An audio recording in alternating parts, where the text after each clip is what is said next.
Let's look at how to actually digitally paint our hand. There's a couple things that we need to look at. So let's look at, first of all, when we talked about something like the difference between a vector, which is an SVG image, or like a GIF or a JPEG or a PNG. So again, ideally, if we had a JPEG or PNG, when you zoom right in, you get this pixelated image. If we had a true vector or some really good vector software, as much as we zoom in, it would become it would stay clear. It doesn't pixelate at all. This would be really great, especially if you have an image and you're going to digitally print it. You get a really nice, beautiful, clear image. It's nice if it's small on a computer, but also it would be just as clear if it was as big as a billboard.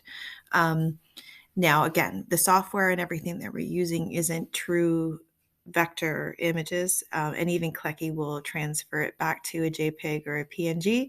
So, but this is the best that we can do. So we already talked about how we're going to open our vector into a layer into Clecky, and we're going to center it and we're going to fit it in there. So what's really nice about having the layer feature in Clecky and why we want to have the white area that's actually transparent is because it lets us sort of paint underneath the lines a little bit. So first of all, before we start actually doing the colors and picking our palette, what we want to think about is what is skin color. And that's one of the hardest things to sort of paint or color or draw, and even more difficult on the computer. No matter what your skin color, I want you to look at all the colors in your hands. So while we are actually preparing to pick out our colors, you need to think about not only lights and shadows and the skin color, but in your hands, um, you actually have like there's blood, and the blood is also red, but it's also blue as well. So you're going to take a wide range of colors. So I'm just looking at some digital paintings, the different poses, and you can look at like all the different range of colors and lights and everything that's in there. So don't be afraid to experiment with the browns and the pinks and the beiges and the blues, and really try some new things. This is your chance to experiment. This is your practice one. Okay, so the first thing that we want to do is we really want to pick out our color palette, and that's going to help us. We need to think about this, about generally building up her layers. So the first thing I want you to do is actually look at your hand and let's pick out some of your colors. So on Clecky, I would have some swats here, like some swatches of like different colors that you think your hand is in. So again, the tool that we're using is a paintbrush tool. We are going to you can work on either layer. What I recommend is that you work on the layer underneath. So if you click on this, it's your layer tool. So the top layer is just your black lines, and the layer underneath is actually, because the white's actually clear, and the layer underneath allows us to paint underneath the black lines if we want. So using the paintbrush tool, you can pick the size and you can pick different colors. So first of all, let's just start thinking about perhaps some colors that are in our skin. So you could pick, by looking at your hand, you can change the size. I'm just going to put some swatches here of colors that potentially could be in my hand, but you need to really look at your hand and think about, like for me, there's some reds, there's going to be some blues, right? I've got to look at the lights in the show. So really quickly, I'm just going to pick a whole bunch of different types of colors that I think.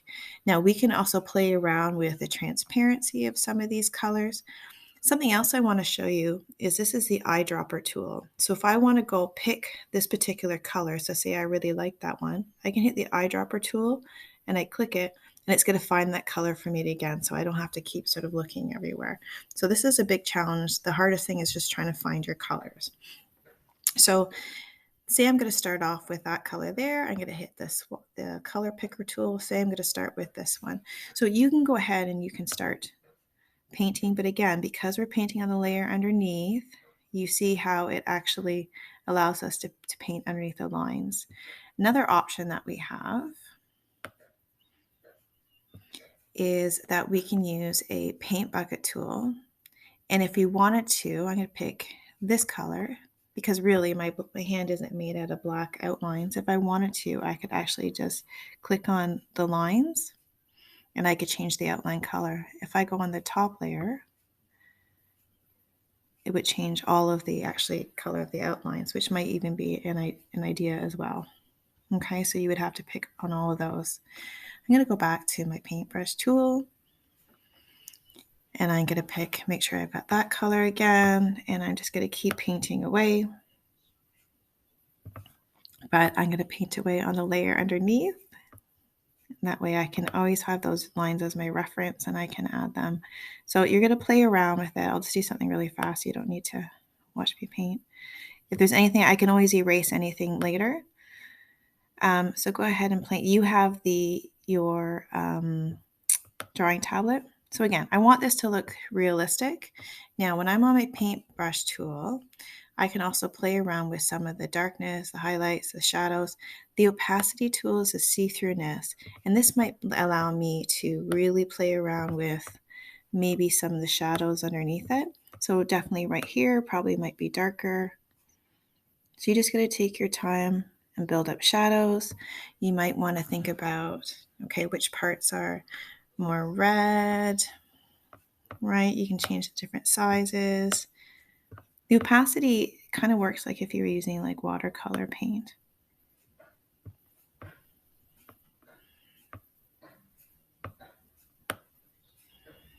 Right, you can add in some reds if you think it's in there. The more that you like sort of more layers that you put on, the more it go. Anyway, so play around with all those colors, play around with the different sizes. So you're going to end up painting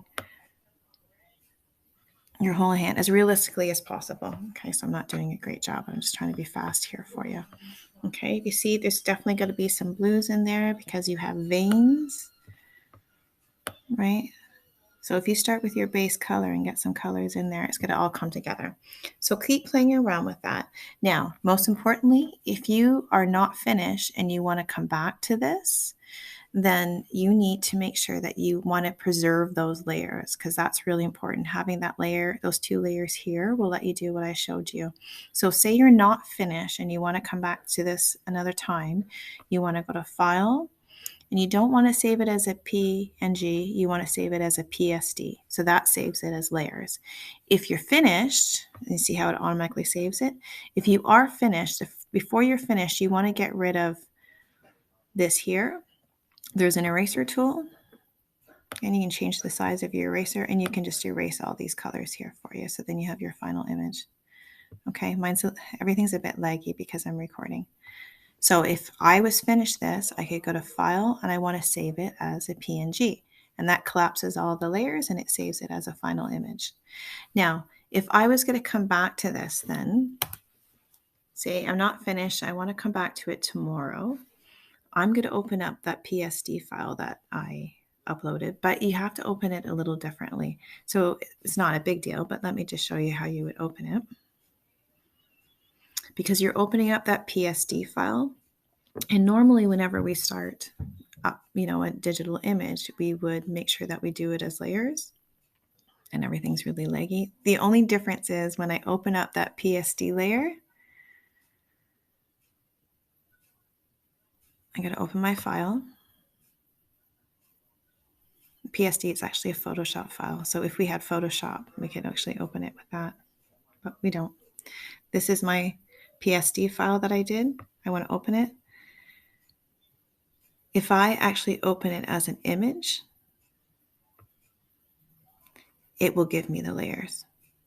Okay, if I open up as a layer, it actually won't give me the layers. I'm not sure why. It's really annoying. Okay, so you can keep working on it until you're done. And when you're done, erase your color swatches here and save it as a PNG.